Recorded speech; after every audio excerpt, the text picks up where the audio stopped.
Depuis environ 15 mois que je suis à la tête du ministère en charge de la justice et de la législation, c'est pour la première fois que j'ai décidé de faire connaître à l'opinion publique des éléments d'appréciation et de formation de la religion de chacun sur une affaire qui intéresse tous. Ce n'est pas, vous l'imaginez bien, parce qu'il est interdit à un ministre en charge de la justice d'apporter telle clarification. C'est bien entendu en raison de ce que nous avons opté en faveur d'une position de réserve qui nous a conduit à nous abstraindre, à nous contraindre, à faire en sorte que les informations relatives à la justice soient exposées par les autorités judiciaires. Mais entre la réserve et le droit légitime et constitutionnel à l'information de l'opinion, il a fallu choisir. Et nous avons choisi. D'autant, mesdames et messieurs, par ailleurs, que des informations que l'on peut qualifier de rumeurs tendent à faire croire des choses totalement inexactes sur lesquelles je vais revenir. Je voudrais ensuite insister sur le fait que pour le gouvernement de la République, l'un des axes principaux, c'est la lutte contre l'impunité. C'est la lutte contre toute forme d'impunité.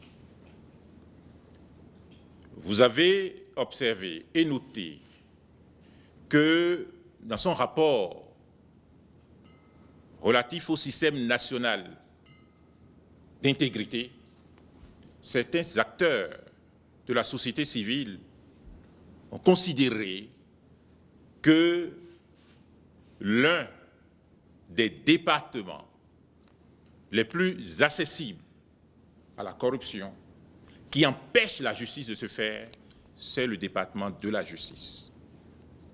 On ne peut pas avoir pour objectif de lutter contre l'impunité et admettre que le département de la justice soit exposé et soit identifié comme un goulot d'étranglement de la justice. Ces préalables étant faits, mesdames et messieurs, il y a eu une situation que vous avez tous commentée hier, la situation de l'ouverture d'une enquête judiciaire qui s'est traduite par une perquisition au domicile de M. Liadi Vinayon Soglo. Je voudrais, dans le cadre de cette conférence de presse, à titre liminaire, vous dire ce que n'est pas ce que vous avez commenté, insister un peu sur ce que est ce que vous avez commenté, avant de dire enfin ce que ne devrait pas être ce que vous avez commenté. Donc en 3 temps, ce que n'est pas, ce que c'est et ce que cela ne devrait pas être. D'abord donc, ce que n'est pas la procédure au domicile de M. Liadi Vinayon Soglo. Ce n'était pas une procédure d'arrestation.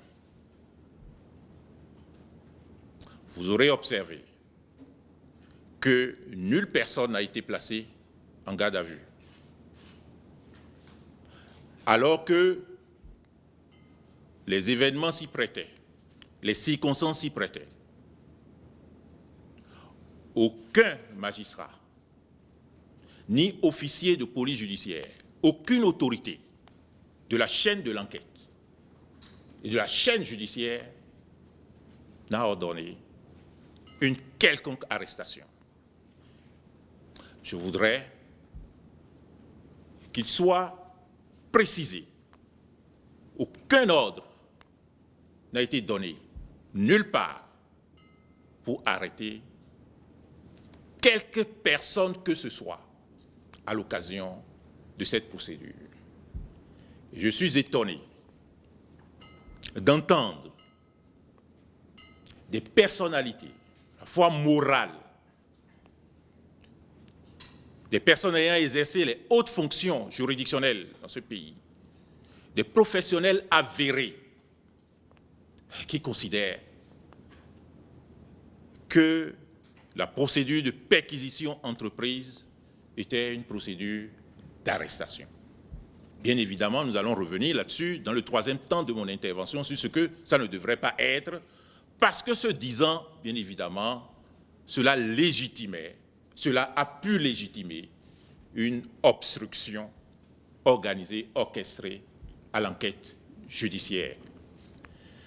Deuxièmement, ce que ça n'est pas, ça n'est aucunement la suite de la procédure administrative dont vous avez entendu parler, qui a débouché, et vous l'avez aussi commenté, sur la suspension de M. Liadi Finayon-Soglo de ses fonctions de maire de la commune de Cotonou. Bien évidemment, il ne nous appartient pas, il ne m'appartient pas en l'état de me prononcer sur cette procédure, qui est une procédure administrative, dont compte sera rendu au gouvernement, qui prendra les dispositions et qui appréciera tel que cela lui appartiendra. Et donc nous retenons ces deux points dans ce que n'est pas la procédure que vous avez commentée au domicile de M. Liadi Finayon-Soglo. Mais, deuxième étape, qu'est-ce que c'est que cette procédure alors? Nous allons identifier cette procédure au travers de quelques éléments de fait qu'il est important que vous sachiez. Et deuxièmement, au travers du contenu même de la procédure, qu'il est important de rappeler. Quels sont les éléments de fait qui nous sont parvenus et que je ne vais pas exposer avec un souci d'exhaustivité? Il est revenu, à l'occasion d'enquêtes diligentées par des services du ministère en charge de l'économie et des finances, sur la base de rapports d'audit, que concrètement, il a été pris un arrêté par le maire de Cotonou, un arrêté municipal, portant incinération des valeurs inactives non placées et des souches des tickets des exercices 2013 et 2014. Incinération de valeurs inactives, non placées, et surtout des souches des tickets des exercices 2013-2014. Et il est revenu aussi à ces agents du ministère en charge de l'économie et des finances qu'il ne s'agissait pas seulement de l'incinération de tickets, de souches, qu'il s'agissait aussi de la dissipation de pièces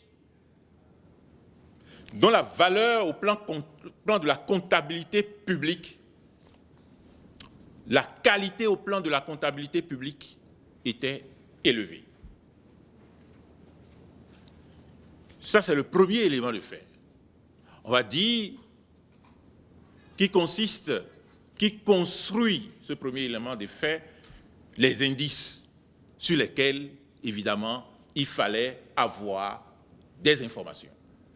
Et deuxième élément, c'est la volonté réitérée de quitter le territoire par le maire de Cotonou. Il vous souviendra au moins que le mardi prochain, c'est le 1er août, que c'est notre fête de l'indépendance, et que la fête de l'indépendance aura lieu dans la ville de Cotonou, la célébration officielle dans la ville de Cotonou. Dans ce cadre, le maire de Cotonou a écrit au préfet et l'informe de ce que le 1er août, il ne serait pas à Cotonou. Il serait en Suisse et qu'il partirait du Cotonou vendredi, c'est-à-dire hier. Et bien évidemment, le préfet a pris un arrêté de désapprobation de cette volonté. Et en dépit de cet arrêté de l'autorité de tutelle, le maire de Cotonou a pris sur lui de prendre une note de service pour constituer sa délégation, prendre ses billets et se préparer à quitter le territoire. Il a parfaitement le droit à la liberté de mouvement. Vous aurez bien compris. Mais vous allez lier cela aux premiers éléments que je vous ai indiqués, qui nécessitaient des informations complémentaires, des enquêtes nécessaires, et lesquelles enquêtes exigeaient que la procédure se déroulât en présence du maire de Cotonou. Et c'est pour cela que, évidemment, saisis par le ministre de l'Économie et des Finances, les officiers enquêteurs ont entrepris de faire ce qu'il est nécessaire pour rassembler les éléments de preuve et informer, à s'assurer de l'information utile. Et c'est pour cela qu'en seconde étape, dans ce que c'est que la procédure au domicile de M. Liadi Vinagnon-Soglo, il importe d'insister sur le contenu de cette procédure. Sur le contenu de cette procédure. Alors, sur le contenu de cette procédure, il s'agit d'une procédure d'enquête policière. Rien n'a été fait. Or, le Code de procédure pénale du Bénin, le Code de procédure pénale en vigueur. Et donc, c'est une procédure d'enquête policière, une procédure exécutée conformément aux dispositions du Code de procédure pénale. Évidemment, on ne peut pas éviter la question qui vous préoccupe et sur laquelle certains se sont prononcés toute la journée, la nuit d'hier, et même continuent de se prononcer. Pourquoi les officiers n'étaient pas munis d'un mandat? La question nécessaire est de savoir si les officiers de police, les enquêteurs, avaient besoin d'un mandat. Il suffira simplement de rappeler, de rafraîchir la mémoire à certains parmi nous, de dire que dans notre législation pénale, il n'y a que 4 mandats. Le mandat de comparution, le mandat d'amener, le mandat d'arrêt et le mandat de dépôt. Vous ne trouverez pas d'autres. Le mandat de comparution, lorsque le juge d'instruction ou l'autorité judiciaire, cette fois-ci, qui veut entendre une personne, l'invite, le convoque, la personne ne vient pas, on décerne un mandat d'amener, un mandat de comparution. Un mandat d'arrêt, lorsque la personne s'est enfuie, on décerne un mandat d'arrêt. Et puis mandat de dépôt, lorsque la personne est en présence et qu'on a accompli les actes, on décerne un mandat de dépôt pour que la personne séjourne dans une maison d'arrêt. Et donc, il n'y a pas de mandat de perquisition. D'autant par ailleurs que lorsque l'enquête est ouverte, bien entendu, l'officier enquêteur a tous les pouvoirs, dans les limites prévues par le Code de procédure pénale, de faire des saisies, de faire des perquisitions, d'entendre toute personne. Et si l'officier enquêteur fait les saisies, les visites domiciliaires, l'officier enquêteur peut entrer dans un domicile, les visites domiciliaires, faire les saisies, les perquisitions, sur les lieux de saisie, le Code de procédure pénale donne à cet officier enquêteur le pouvoir de demander à toute personne de ne pas s'extraire de l'enquête, ce qui n'a pas été fait hier, suivant les informations que nous avons reçues. Donc, dans son contenu, la procédure qui a été engagée répond parfaitement aux exigences de notre code de procédure pénale. L'officier et les officiers enquêteurs n'avaient pas besoin d'un mandat. Et je voudrais préciser qu'en raison de la présence de certaines personnalités, vous avez un ancien président de la République présent, père de M. Vinagnon Soglo. Vous avez une ancienne première dame de la République, mère de M. Vinagnon Soglo, député à l'Assemblée nationale. Vous avez un ancien ministre, un ancien député. Vous avez certaines personnalités qui, alors que le Code de procédure pénale ne l'exigeait pas, supputaient sur le fait qu'il fallait un mandat. Vous avez même un ancien président de la Cour constitutionnelle. À cela ne tienne. Le procureur de la République a requis, alors que ce n'était pas nécessaire, l'officier enquêteur, de faire son enquête, y compris d'accomplir les actes de perquisition. Ce qui, je vous le dis, est surabondant. L'officier enquêteur n'avait pas besoin de cela. Alors, voilà le contenu de l'enquête qui a été initiée. Alors, ce qui ne devrait pas arriver, ce qu'il fallait éviter, ce qui heurte notre ordre juridictionnel, notre système, il faut insister là-dessus. Et de ce point de vue, interpeller les uns et les autres. Qu'est-ce qui ne devrait pas arriver? Nul n'a le droit de faire obstruction à une enquête. Nul n'a le droit. Si nous admettons cela,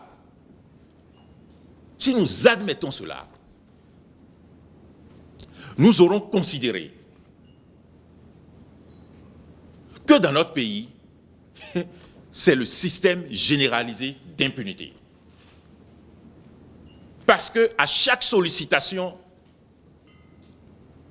des officiers enquêteurs, on peut, sur la base de ces précédents, constituer, obstruer l'enquête. La présence des personnes qui n'étaient pas concernées a conduit à vider les perquisitions de leur contenu, à vider la perquisition. Et l'égard républicain que nous avons, le respect que nous avons à cette personnalité a conduit à faire en sorte que, finalement, eh bien, la personne principale impliquée, alors qu'elle ne devrait pas quitter le domicile, son domicile, le lieu auquel l'enquête a lieu, se tenait, a pu s'échapper. Et donc, nous voudrions, encore une fois, dire qu'il est de la responsabilité de chacun d'éviter, encore qu'à l'avenir, la loi sera appliquée dans sa rectitude, d'éviter une telle obstruction à l'enquête. Nous sommes à la phase de l'enquête préliminaire. Aucun juge n'a été saisi de quoi que ce soit. Et encore une fois, aucun mandat n'a été délivré, décerné. Aucune arrestation n'était envisagée. La justice a besoin de s'informer. Et l'État et l'opinion aussi ont besoin d'être informés. L'on ne peut pas dire au gouvernement qu'il a l'obligation, la responsabilité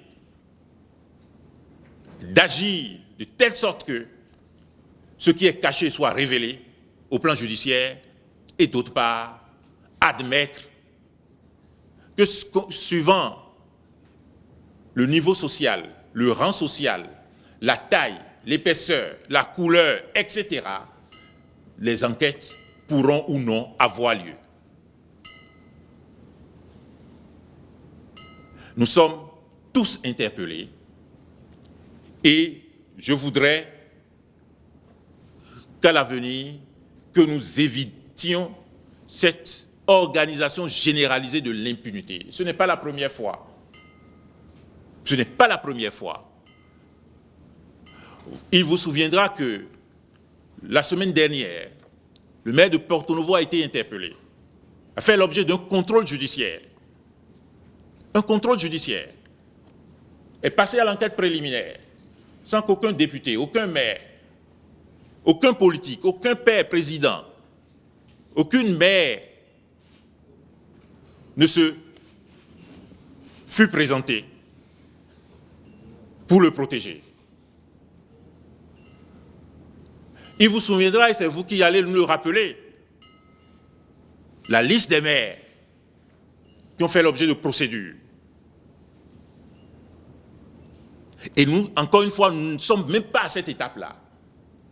Faut-il se résoudre à considérer que suivant la filiation, le niveau, il faut que les règles de procédure s'appliquent différemment.